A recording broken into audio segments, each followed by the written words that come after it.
Hi everyone, எப்படி இருக்கீங்க? நான் நல்லா இருக்கேன். நீங்களும் நல்லா இருக்கணும். இன்றைக்கி மாதாவை பற்றி பார்ப்போங்க.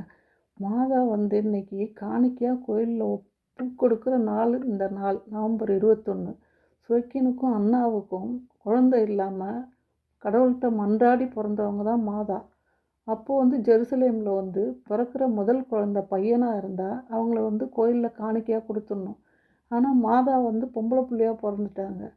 ஸோ அவங்க அப்பா அம்மா யோசிக்கிறாங்க, சரி பரவாயில்ல, கடவுளுக்கு கொடுத்த வாக்கை நம்ம மாறக்கூடாதுன்னு சொல்லிட்டு மாதா கோயிலில் காணிக்கையாக கொடுக்குறாங்க. அவங்களுக்கு கொடுத்தப்ப அந்த குழந்தைக்கு வயசு, மாதாவுக்கு 3 வயசுங்க. அந்த 3 வயசுலேருந்து அவங்க ஆலயத்தில் வளர்கிறாங்க. ஆலய பணியெல்லாம் செய்கிறாங்க.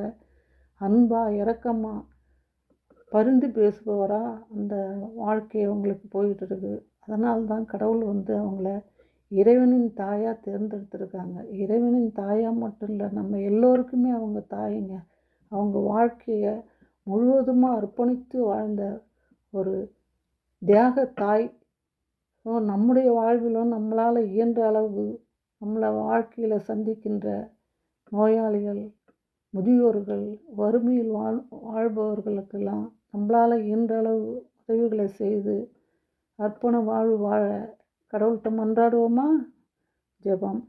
இறைவா, இறைவனின் தாய் தன் உடலையும் உதிரத்தையும் ஆன்மாவையும் உமக்கே அர்ப்பணித்து இறைவனின் தாயாகவும் இன்று வரை உலக மக்களுக்கு பரிந்து பேசும் தாயாகவும் இருப்பது போல நாங்கள் வாழ்வில் சந்திக்கின்ற நோயாளிகள், முதியோர்கள், வறுமையில் வாடுபவர்கள் இவர்களுக்கெல்லாம் எங்களால் இயன்ற உதவியை செய்து எங்கள் வாழ்வை அர்ப்பணித்து வாழ வரம் வேண்டி மன்றாடுகிறோம். ஆமேன்.